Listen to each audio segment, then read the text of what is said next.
Hello, Hi. and welcome back to Even More News, the first and only news podcast.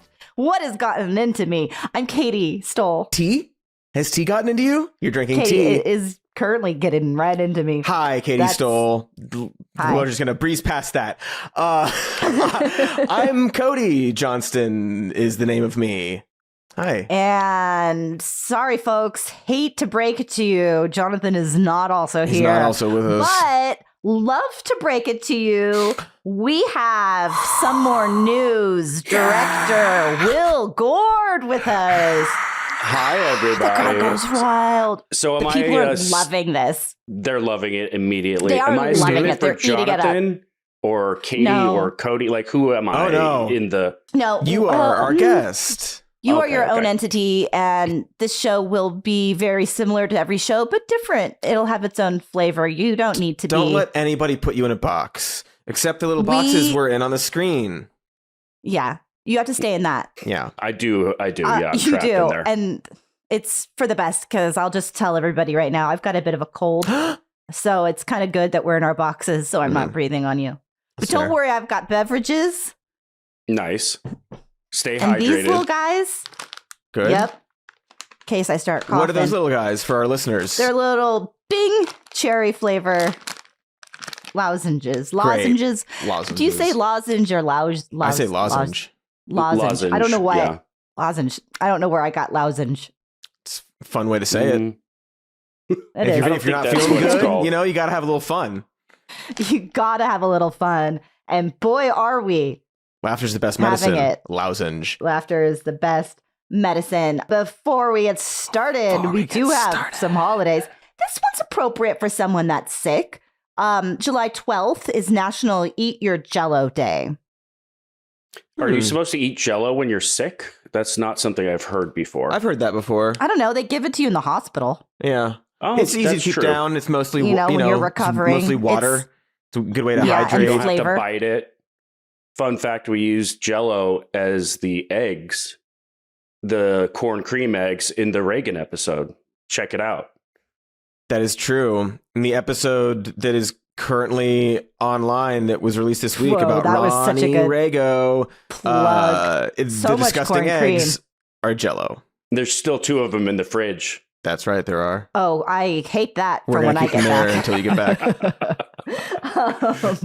The last time I went to the studio apartment place and opened the fridge, there was like the most disgusting thing that you guys left for me. Yeah, so viewers might have seen the weird, disgusting little egg creature that our head writer Dave made. That like is the hatched little I was guys, so mad. not the cute guys at the end, but the little intermediary. He also Sort of larvae. Yeah, a weird little larvae thing. He also made one that was just with the head of a horse for fun. We did not end up using that, but those were left in the fridge for fun. After my long drive, and I was like, oh, and then I put it on Cody's Some More News seat. That's true.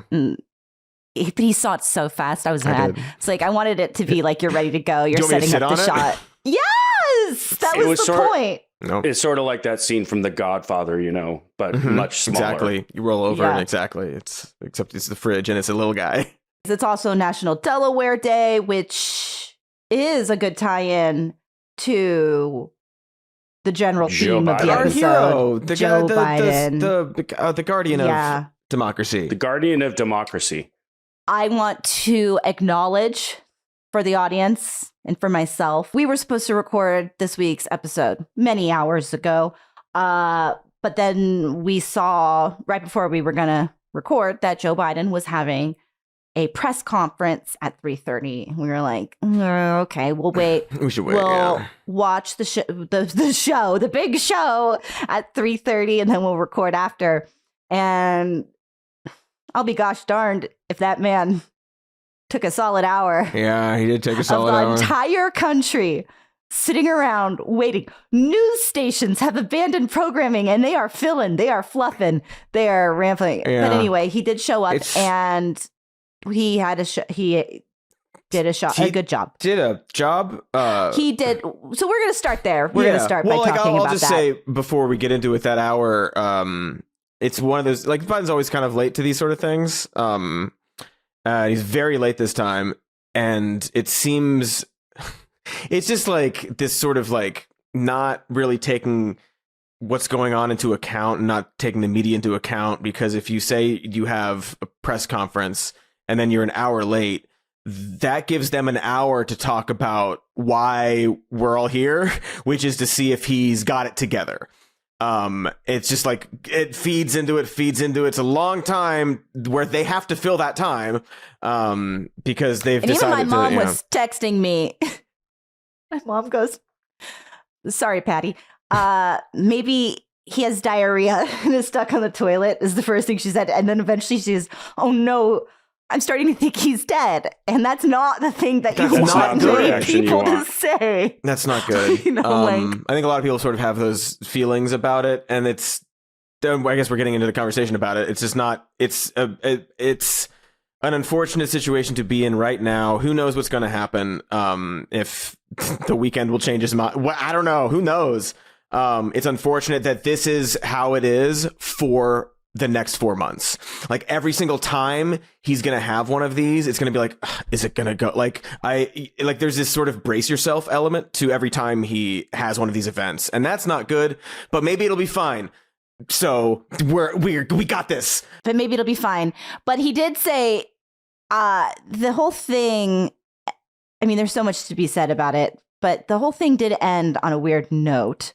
With the whisper thing. Well, there's that. Whispers. So many people have remarked on that. It's very unsettling, his whispering and the clutching of the podium. I want to say that he did a great job today. I mean, there was a remarkably bad flub at the beginning when he referred to Vice President Harris as Vice President Trump. An hour after he called Zelensky Putin, but whatever. Right, an hour after he called Zelensky Putin. Whatever. But, these are things. My mom calls me my brother's name all the time, and has my whole life.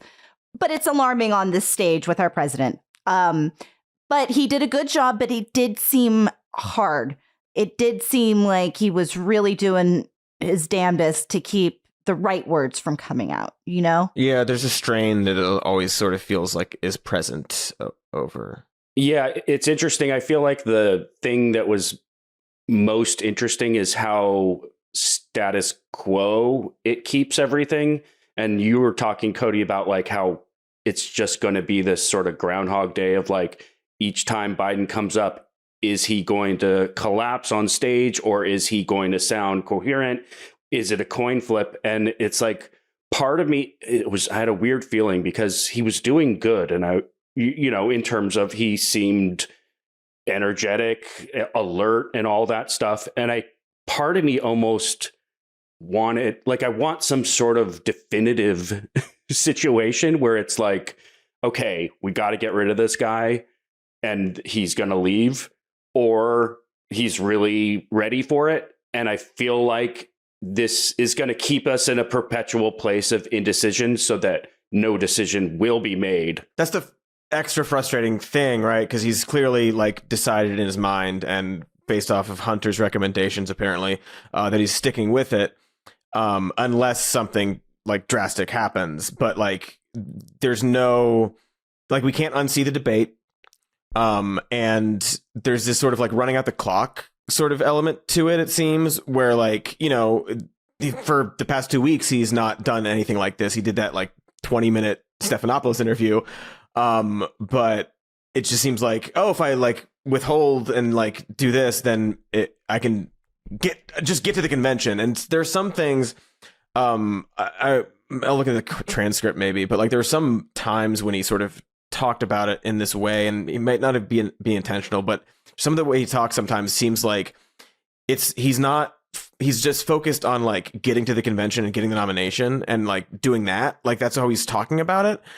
Instead of like the actual issue. And there's some I understand why he's avoiding talking about it, but there's an avoidance of like, there were a few questions about like, even when asked about what has Kamala Harris done in the past 3.5 years that like you think makes her ready? And his answer was, there's a reason I picked her. she's attorney general, prosecutor, and a senator for a while, like that. It's like, that's an answer from 4 years ago. That's your answer 4 years ago. The question was about this, and it's sort of like, well, I got to finish the job. I got to do this. I got to do this. He is clawing for his life here and to try to calm down everybody, but he's not actually showing us, like, his entire performance is showing us that he can get through a press conference, is what I'm trying to say, versus like showing me a good reason for you to be president of the United States. And it's particularly, every question in some way is related to his fitness. And there is no answer. He can't answer what he's going to be like in 2 years. He cannot answer that. And like the only answer up there is like, I don't know. I know that I can get through. Do you want me to win this election? Like, that's what anybody cares about. The only thing anybody cares about right now, it seems, is whether or not he can win the freaking election. Yeah, I did find it interesting. There are a couple like pretty interesting things I found about the press conference. One is at the end when he sort of mentioned that he's going to be, this was a little bit more candid of a moment where he says, I'm going to be like out on the campaign trail and prove it to you. And it sort of feels like we've been set up for this test where he's saying, I'm going to show you that I can do it by doing all of these events. And he sort of acknowledged, if the polls really drop, I sort of feel like if they do drop and it shows he can't win, he would drop out. But the other thing that is a little bit interesting about the press conference, I don't know if you guys noticed this, there was a lot of like, nobody said that we could do this. Nobody said we could do this. But we did it. I did it. I did it. There's all this obsession with people saying you can't do it. You can't do it. And I did it. And that mindset makes me feel like that's innate in Joe Biden. Yes. And so it makes you concerned that if people are saying, hey, Joe, you can't do this, he's going to be well, they said I couldn't go to Korea and Japan and get them to work together. They said I couldn't do this, and I did. And you want that confidence in a president, but it's also... It's the driver of the problem in a lot of ways. And it's also it's not always true. Like, a lot of the things he mentioned, I felt was like, what are you talking about? Like, everyone was pretty confident that this was a good idea. Even in 2020, like, it was like, no one thought I could win. I mean, the polls were saying that you were going to win, and you did. And it was like close in certain areas, but like, I don't know, even like some of the legislation stuff. It's like, who was telling you no? Truly is not a thing that we had. Is like, oh, we didn't nominate Joe Biden because nobody thought he could win. In his speech he mentioned his speech about like democracy, and he's like, y'all thought it was a stupid speech. What? What? I just don't know what he's talking about. And maybe I didn't like gather that from the narrative, and that did happen. But there's some stuff where he seems like, you said I couldn't do this. Everyone said you could do it. And like, it's like this narrative that he needs to have. There's a few things that are interesting about that to me, and sad too. I mean,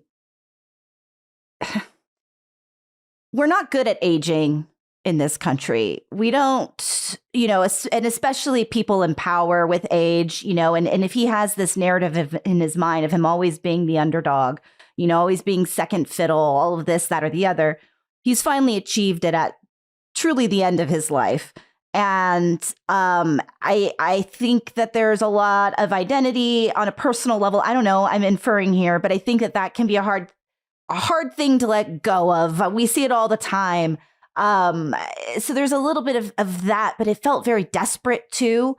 Like, he was like, see me up here, I can do that. But you're not a young man. You don't have anything to prove anymore, was what I kept thinking. And he seems to be very, very hung up on finishing the job. And I think a lot of us also, at least in our immediate group of people that we work with, there are things that we can point to that Joe Biden did as president that are great, are some good things. Even the stuff he said about unions today was like, yeah, exactly, good. Yes. And also a lot of stuff that we find awful. And I personally, there's a lot of stuff that I feel like are just for show. And that don't move the needle very much, that a lot of people keep pointing to. For me personally, that would be like student debt relief. I'm happy for the people that received that gift, but we haven't touched this problem in any capacity. The hard thing about this whole situation for me is that, like, after 2016 as a human, I like wrote off the very notion of like trying to predict what would happen. I'm like much more comfortable in the space of analyzing what has happened and what that can tell us, and also thinking about what ought to happen and what should happen. And so this question of should Joe Biden drop out or not is really a question about like our disagreements about what we think is likely to happen in the future. And we don't know that, and how people will respond to those things. We don't know what those are, but I do always just that thing you were saying, Cody, about bracing yourself. I have this anxiety and these thoughts like, what if at the convention, we stick with Joe Biden and he has like a moment that's just like, gosh, we know one thing, he's going to continue to mistake names of people throughout. And this press conference where I thought he seemed strong and energetic, it could be that the main takeaway is he called his vice president Trump. That could be the main thing people take away. Or it could be people go, yeah, Biden's back. And, so it's hard because you really need a strategy where you commit one way or the other. Like you could say, if Biden drops out, we're going to like commit to this new path. But if everyone's teetering on indecision, nothing's going to happen, Right. For a month, right? Like until the convention. It's like a month of just sort of like every day, like Pelosi coming out and being like, well, when he makes his decision, we're going to we'll support that decision. When he made the decision already, he's sent letters to everybody being like, I've made the decision. And then you have everybody in the party being like, well, we don't know. So clearly like it's still up in the air in this way, and that is not healthy for people to. But that's the crux of it. Like, to me personally, I thought he did a pretty good job, except that he's a little hard to watch personally.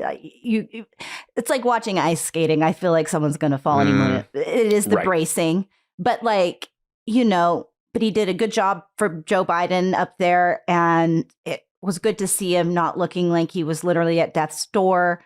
But it's not going to change the fact that every day, every week, it could be a new day, a new set of circumstances if he's had enough sleep. And I know that most people are only concerned about the election, and I'm concerned about that as well. I'm also concerned about the president and how long he's fit to be president. And I think it's wild that that's not anybody's concern.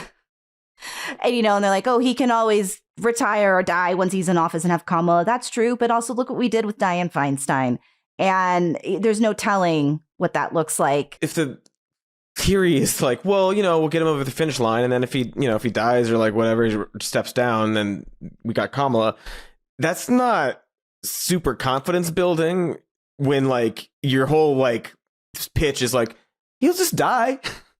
He's just going to die early. Right. Like, okay, what if we didn't have somebody that was just going to die early? And yeah, it's just like not contending with like the reality of the situation. I keep seeing people being like, oh, like whoever you replace it with, you're going to have them replaced because you want Trump to win, all this kind of stuff. It's like, this is such a unique moment. This is such a, like, no one's constantly being like, we should replace the candidate a month beforehand. It's not like a pattern. And it's non-ideological too. Like it's not an ideological decision. You've got people completely ideologically aligned with Biden that are just like George Clooney, for instance, more or less. Basically, the issue is you're too old. And we're worried that you're going to lose because of it. And the other thought experiment I do in my head is, of course, okay, what happens if Joe Biden drops out? And I know there's risks to that. But if you did commit to that strategy, any of us on this call could write a tearjerker of a speech for Joe Biden to deliver, where he could talk about all of his greatest accomplishments. He could talk about what this has meant to him. And he can go down, and you would have Rachel Maddow and everybody at MSNBC in tears talking about what a hero he is for putting. And it's also the symbolic element of putting aside personal ambitions for the good of the country, that contrasts with Donald Trump perfectly. So can imagine a way that you could turn that into a big media moment and plus. Yeah, if it just takes decisiveness and confidence, and like if everybody came together for that decision and showed deference to Biden, but also like accepted this is the path forward and everybody rallied around, like that's a story that can invigorate people. But I mean, there were some questions today or this evening, where like somebody asked him about like his legacy, right? If you stick in with this and like you lose, like what is that going to do to your legacy and stuff? And he said, I don't care about my legacy. I'm not thinking about my legacy. But that doesn't really square with like I got to get the job done. Like who's done it but me? Who's done it? Thinking about like, his legacy. Those don't really mesh together, and so there's this again. It's this disconnect of like I'm staying in because I got to do it and I got to finish the job, but like I don't care about my legacy. And like, he also said there are other people that could beat Trump, right? Which doesn't square with the idea that I think he's connected the fate of the nation with himself as like they're not different. You know what I mean? Mm-hmm. It's not right. Finish the job. He also always uses this phrase, but and maybe I kind of drifted off during some of his answers. I don't know. He did better than the debate. Obviously, he is kind of hard to listen to and follow sometimes of like about policy, about what he's getting at. So sometimes I'm like, just say what you're saying. But I lost my train of thought just complaining about that. Oh my God. Can I say one thing about that? I actually think finished. Yeah. Oh, just like what is the job? What do you mean by that? Is it defeating Donald Trump? Is it like doing like this particular legislation? Is it like this policy? What is the job that he's talking about? Because it's this vague idea of all of it, and that then I don't know. It's hard for me to be like, yeah, finish the job. That is everything. Like I don't know what that means unless it is like I gotta really crush Donald Trump into a pulp this time. Specifics, or though, if again, it's like about, I want this, like healthcare. We got to do this. We got to do this. We got to do this, and then explain why somebody else can't do that. Because he's not telling me what he's going to do. Right. Like I don't know. Yeah. The idea of finishing the job doesn't really make any sense because like America is still going to keep going. There's going to be it's an ongoing job. It doesn't. Yeah. The point you're not going to crush the right wing end. Like part. It's like the campaign phrase that they gave him that they've been practicing. Yeah. That that's what he feels. I think. Where it's like, and so that's he's going to pivot back to. And I just wanted to say to your point, Cody, not to just keep harping on it, but it's like, yeah, he did a good job today, but every answer was meandering. And you're like, is now the time? Is he going to bring it back home or not? And there was a lot of him pausing to really make sure to like retrace his. And I'm glad he's doing that rather than saying something. But you're not always. He's walking out on stage with like, you have to do this. Like took an hour to get out there. I mean, there's just so many. It's like barely holding on to that answer. Because like you're saying he did a good job today, but then you're also saying he meandered and he had trouble doing this. Like there's all this sort of stuff like packed in with like the idea of a good day for him is like, okay, but he called Kamala Vice President Trump. Okay, but he kind of meandered for a long time. Okay, he trailed off and then he ends like half his answers with, well, anyway, and then that's the end of the answer, For all the talk that like this isn't a West Wing episode, I was reminded of a West Wing episode where the strategy of the candidate was to hold a press conference till you drop or something was the idea. It's like, I'm going to do a press conference so long that people will forget about the big reason they came here to talk to me all in the beginning, the scandal or whatever. I think he got a little head start by giving starting an hour late. So people were already antsy. But then he had a pretty long press conference, and about halfway through, not every question was about, hey, are you going to drop out? Hey, are you going to drop out? They started asking some real questions. And so I think it does show the power of political performance. And I am there's some encouragement I have. I'm a little bit encouraged that he says, I'm going to be out on the campaign trail, and it's kind of like a test for him, because I'm like, that's if he performs, it'll be a good test. If he falters again, it needs to be soon, because we are running out of time. Well, right, because it's like a test that he is saying out loud that that's what it is. He's like, I'm going to prove it to everybody by doing this and this and this, and now we know. Okay, so you're going to do this and this to prove it. I mean, I really want there just to be some, like we said earlier, decisive moment now, immediately in the near future, because I campaign is exhausting. Like the idea of us getting past the convention and then him having a stroke or something makes me sick. Yeah, and like, not the first person to talk about this, but like, now's the time.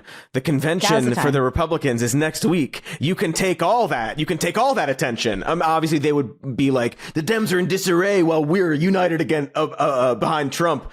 But you would still have this narrative like shifting towards like, who's it going to be? Like, oh, Biden with the tearjerker speech or whatever it is going to be. I did really, I appreciated some of the questions were a little more pointed, because I feel like I don't want to dig too much into like the feeding frenzy narrative, because that kind of says that like it's fake. Right, where it's like, well, it's not based on anything. They just like the media. They're just doing this and this and this. When it's like it's based off of a real thing that happened that we all saw.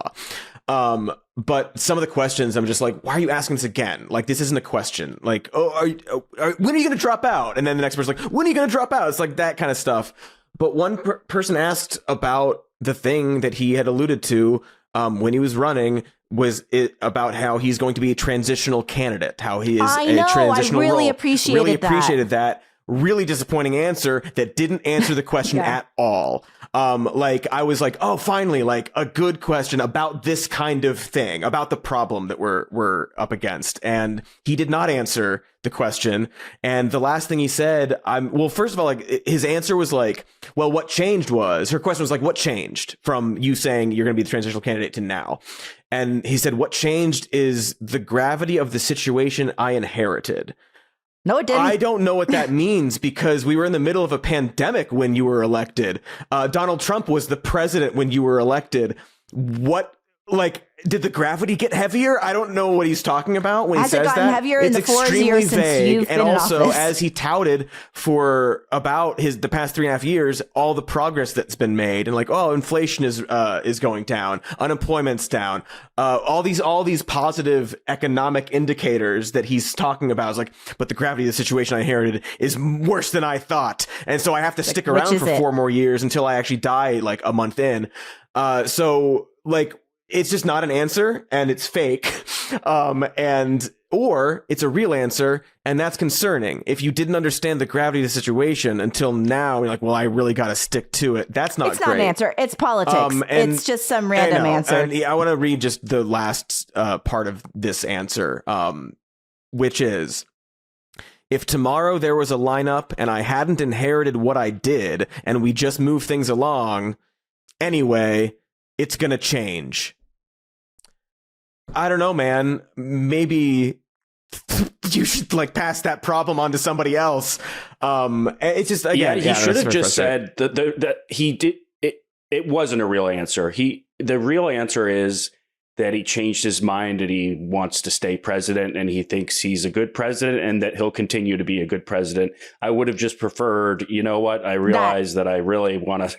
I really want to be the president still. He's waited his whole life, and for a while he thought he wasn't going to be president, and now he actually is, and he wants to stay that way. I got my treat, and I want to keep my treat. Yeah, we love treats. It's National Jello Day. Hey, Joe, do you want some Jello? Yeah. There's one other moment where he's talking about his health and stuff, and it's fine. We don't need to keep talking about this because we're going to be doing this for 4 months. But buckle up, baby. Yeah, but he mentioned this thing. We're riding with Biden. His staff's hiding with Biden. I tell you what. A lot of comments about his staff and how they keep adding stuff, and like that's weird. I don't know. Passive aggressive. Little... whatever. We need to get into that. Also when they asked him, what do you say to European countries if Trump abandons them? like if he's elected, and he didn't answer that either. He's just like, look, here, I don't know, whatever. My last thing I'll say about this, there's one moment he's talking about his health, and he said the only problem he has is he walks worse now because he broke his foot and he didn't wear the boot. And that is a fine excuse for why that is happening to your foot. But it also, to me, speaks to the problem, which is that probably a doctor told you wear this boot so your foot that's broken heals, and he didn't do that.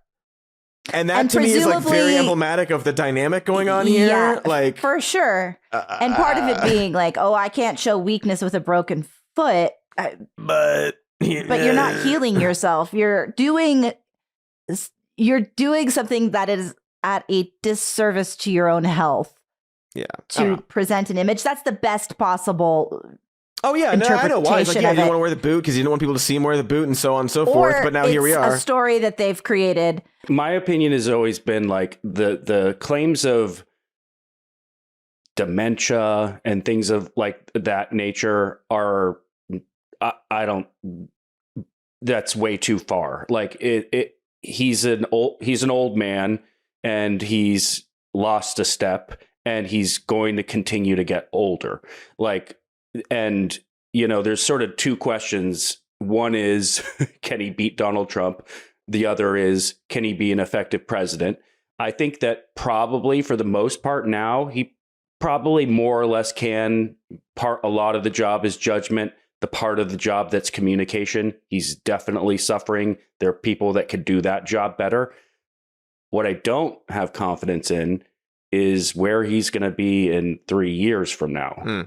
When absolutely, like, I have zero confidence in that. Go backwards with age, you know. No, and we've seen how much he has aged. Yeah, in these 3 I think years, it's reasonable. Like we know, we've talked about this for years and years and years. Everybody knows that if you're the president, it's the most one of the most stressful jobs you can have. It ages you exponentially. You can look at Barack Hussein Obama from 2008, and you can look at him in 2012. That guy got older. And Joe Biden was already old when he started the job, and now if you look at a debate, he's always been old. Even he's in been the old 60s since he was 30. He's been old my entire but life. Like you look at the debate or an interview or a debate from 4 years ago, and the difference is very obvious. The lines are very stark, but the media reaction is very strong, obviously, and I don't want to dismiss the idea that certain media outlets do have an incentive for this. Obviously, Trump makes them money because of the ratings, and so I don't want to be like nobody's doing this in bad faith. Some people are, but America saw the debate, and dismissing all of the media reaction is like, oh, people just think this because the media is telling them to. That's just not true. But the Stephanopoulos clip, I don't know if you saw, he was out and about in the city, and somebody asked him if he thinks Biden can serve 4 years, and he was out in sweatpants, and candidly he was like, I don't think he's gonna last all 4 years. And he moved on. Somebody posted the video. And then there's this huge reaction and people calling for him to be fired and being like, look at this bias against Biden. Look at this. And oh, he's doing this for Trump, whatever, all this kind of stuff. And it's just you don't have to be biased against Biden or be a Trump supporter or have a weird media narrative or ulterior motives to look at an 81-year-old man and say, probably not going to last till the end of the presidency. That's just an objective possibility. And I don't know, it's the reaction to the reaction is very not great to watch.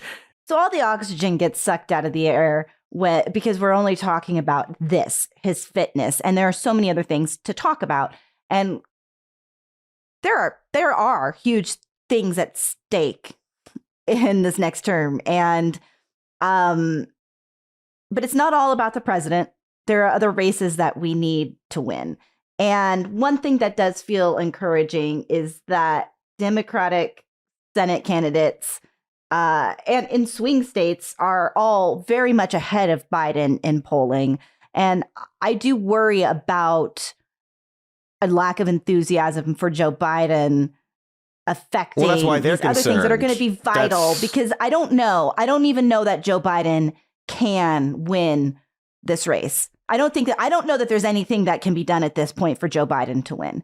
Is a bad feeling that I have. I hope I'm wrong about that. I do. But it's a bad feeling I have. And so I keep coming back to like, well, there's other things that we got to be working towards. Oh, it comes back to what you were saying, Cody, is like, he feels like he needs some sort of definitive proof that he can't win. But I don't think that we live in a world where that proof will ever be forthcoming, because we're such a polarized nation that we're basically more or less a coin flip between any candidate on the red versus blue side. And the margin, the way you win these elections, for better or for worse, I would argue, is through a handful of swing states and margins of tens of thousands of votes.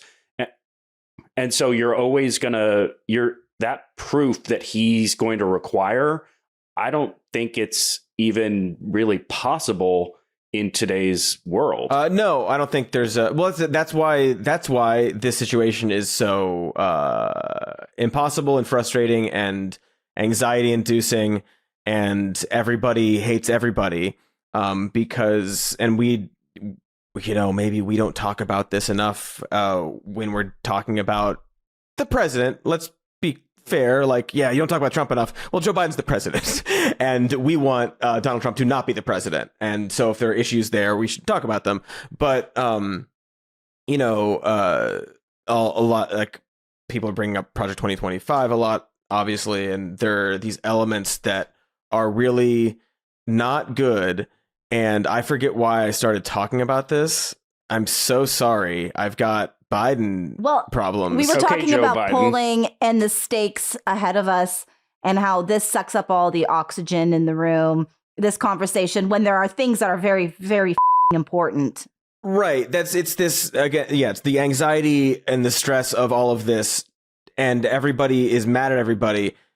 And most of it comes from people are scared of Donald Trump becoming the president again. So much of that is that. Like, I see some people are fucking mad at me online, and everyone's yelling at everybody all the time. And, blue against blue. It's not pleasant. And so much of it comes from people are scared. And I try to remind myself of that. I think people remind yourself of that, but like, it doesn't make it any less of a frustrating situation that maybe we can deal with, hopefully, before the convention. Maybe not, I don't know. And if he gets the nomination and we're there, we'll see how that goes. There's no way to know, but it's just this sort of like almost paralyzing fear for a lot of people, I think, of like, we just gotta head down and get and finish the job, as it were, right? Yeah, I understand that reaction. I mean, there is a lot to be afraid of with Donald Trump. And I think that everyone is sort of dealing with that fear in different ways. I think that, my principles about it are to be like, to act in good faith about it. You know what I mean? Admit what I don't know and what I don't know. Like, I still have no idea. Maybe the country's going, man, I can't, like, Joe Biden's age, like, makes me think of my grandpa and he's going to win in a landslide. I don't think that's the case. But I was thinking out the other day, like, there's like a world, and I think maybe Biden is hoping this. There's like this world where, like, he says he's the underdog. Bro, you're the president, first of all. But also, like, there's a world, and I don't know how likely it is, where like everybody in America just slows, like, feeling bad for Joe Biden. Like, you see him do all these events and you're like, man, he's looking rough. We gotta get him over the finish line, like a big upswell of like American, like we gotta fake it for Joe. Again, I don't know if it's likely, but there is that possibility. I hate that it's not too. good, but that we would have to do that. But like, there is that world where like, no, maybe the underdog sad man narrative is what they're gonna go with, and just like, come on, Joe, you can do it. It did seem like that was Yeah, attempt but today. sorry, Will, I didn't want to. I wanted you to finish Yeah. your thought. Yeah, no, that I agree with that, and I'm willing to extend, like, if someone has a good faith reason to say, like, listen, incumbents, blah blah blah, has a bunch of look at this polling is actually showing that Joe Biden's likely to win.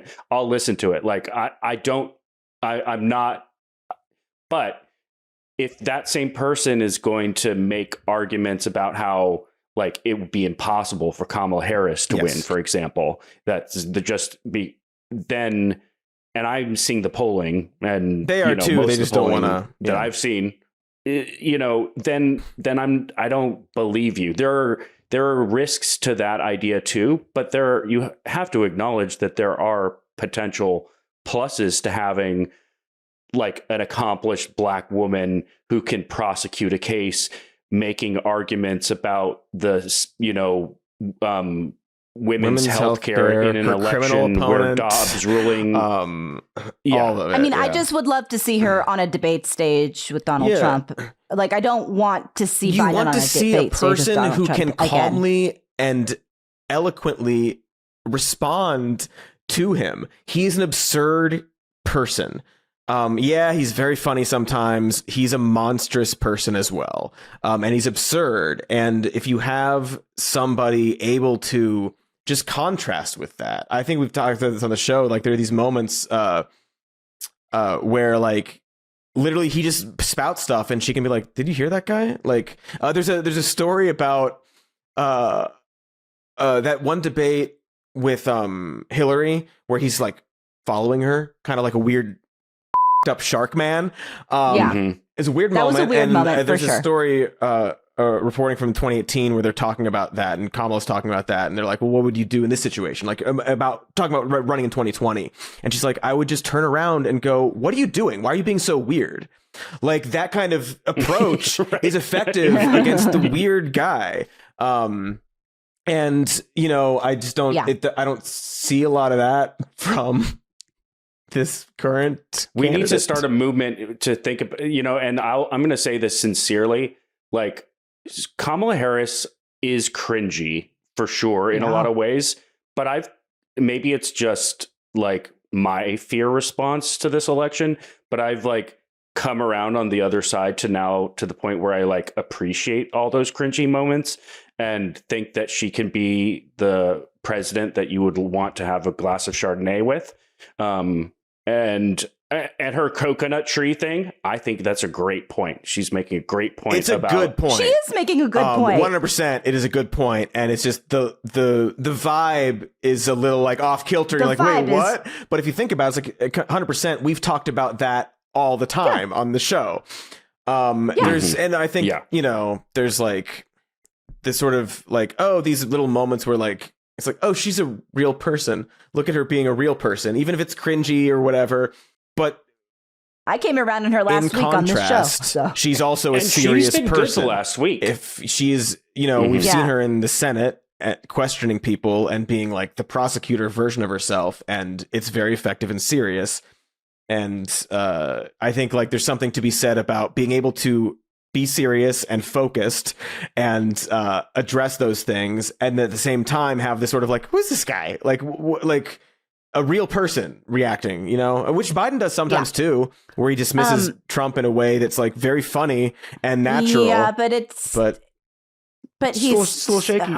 There's something about his weird whisper and that, and his unsteadiness, that it's no longer landing. Let's, in the last few minutes, switch things up. We have Will here, and Will pitched this idea, and I think it's a good one. So, Will, what are your thoughts about Bronny James?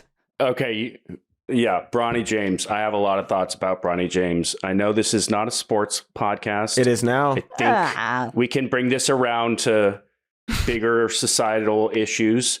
But so to catch people up, Bronny James was drafted by the Los Angeles Lakers with the 55th pick. And for many people out there, he's now become the poster child of nepotism. Can I interject really quick and ask? What is basketball? Mm-hmm. Is 55th overall good or bad? And follow up, what is basketball? No, I do not. I know what basketball is. I don't know what 55th means in terms of the overall. 55th is a low pick. It's So, in the second round. It's so he got picked pretty Get quickly. Bronny in Cool. there. No. Really near the bottom. Like one of the last picks. Okay. So it's like, whatever.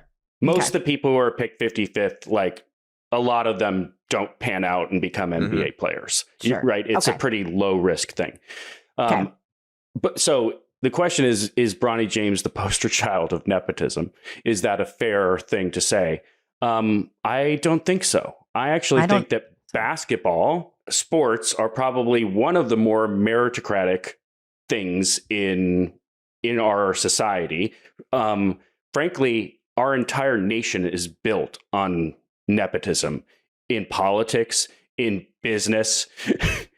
But in basketball, you actually have, like, there's no way he would have been drafted if he wasn't already at least pretty close to being good enough. Like, I'm not going to deny that LeBron James gave his son an opportunity. But if Bronny James isn't good, he won't be in the NBA anymore.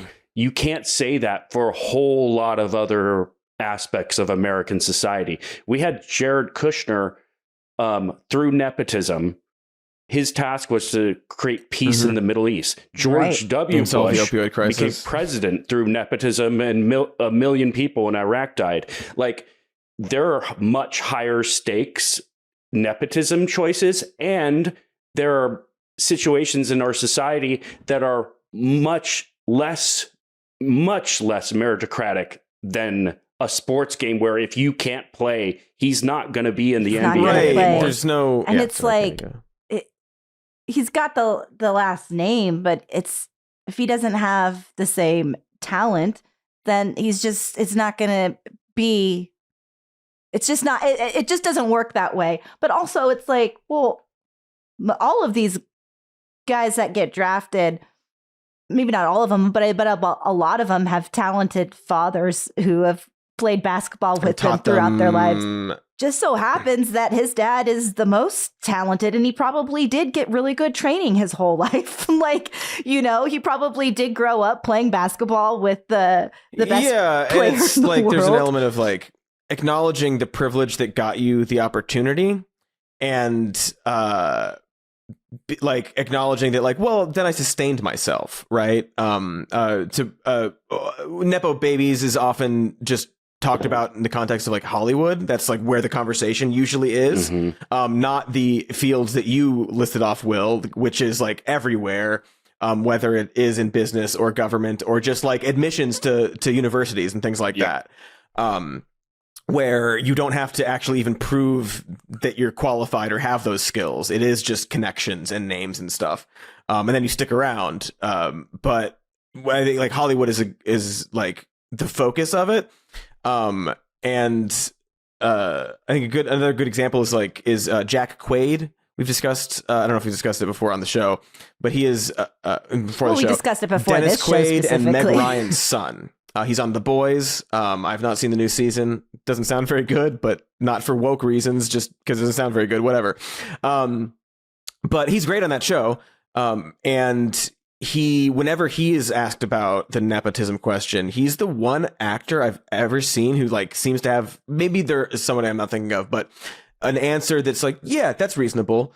Because he will acknowledge, well, I got the opportunity. Right? Like, obviously, the first step in Hollywood is you need to get representation. It was easier for me to get representation because of my parents, obviously. And I'm aware of that, and it makes me work a lot harder. I work really hard to try to sort of live up to that privilege that I know exists. And sometimes I don't live up to that, and hopefully sometimes I do. I'm aware of it. And there's, Meg Ryan has made a statement like, he's not a Nepo baby, this is this. And he's asked about that. And he's like, that's my mom being a mom. She's my mom. Of course she's going to say that. But yeah, I recognize this. And to your point, Will, like, there are bad actors that stick around because that's just how it is. But like, yes, at a certain point, are you keeping Bronny James on your team so that people can watch the terrible person on your team? No, you want to win.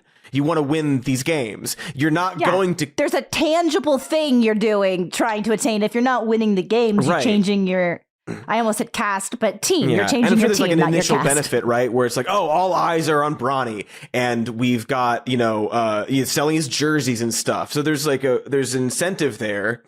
There's a business reason to draft him too, which is but legitimate. If he's playing poorly and losing games, diminishing returns on that's not going to last very long. And from what I gather, he's fine. Yeah, I just think it's. Yeah, well, here's the thing: is I think it's the wrong conversation, the wrong thing to highlight about Bronny James, because the story of him getting an opportunity from his dad, I guess you could highlight that story, or you could highlight the fact that his dad was a billionaire. He would have never had to work a day in his life doing anything if he didn't want to, but he chose to do something that is in a more meritocratic space and worked extremely hard, had a heart attack, came back from a heart attack, heart attack, and came back. And the best trait in his basketball game is his defense, which is a trait that is most based on hard work. And so if you're going to highlight, it's kind of hey, he didn't have to work hard, but he chose to. That's a much more important thing to focus on with him in a society that frankly has institutionalized nepotism through the intergenerational transfer of wealth that's been denied to some people and subsidized by the government to the other. And so if you're going to pretend that Bronny James is the poster child of nepotism, I hope that you're also talking about the intergenerational transfer of wealth for white people only in this nation. No, we can't talk about that. I have a feeling a lot of them are not. Donald Trump getting $1 million loans from his dad. Yeah. I mean, there's a Nepo baby right there. There's a Nepo baby. But I do like your first, you're right. George W. could be the real poster child of nepotism. I'd be fine with that. Or Jack Wade. I don't know. We like Jack. Jack's fine. Guys, I think we like Jack. I know he also does stuff with 5 second films. We love 5 second films as well. 5 second films.